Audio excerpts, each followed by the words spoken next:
You're watching how Leap lets automatically translate calls on iPhone with iOS 26. First, ensure you have the latest iOS update installed. Open the phone app. During a call, tap the screen to bring up options. Look for a translate button or an icon with languages. Tap it. Select the languages for translation.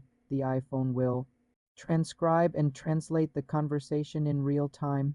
This feature requires both parties to be on a supported carrier and may use data. You're watching how Leap lets automatically translate calls on iPhone with iOS 26. First, ensure you have the latest iOS update installed. Open the phone app. During a call, tap the screen. To bring up options, look for a translate button or an icon with languages. Tap it. Select the languages for translation. The iPhone will transcribe and translate the conversation in real time. This feature requires both parties to be on a supported carrier and may use data.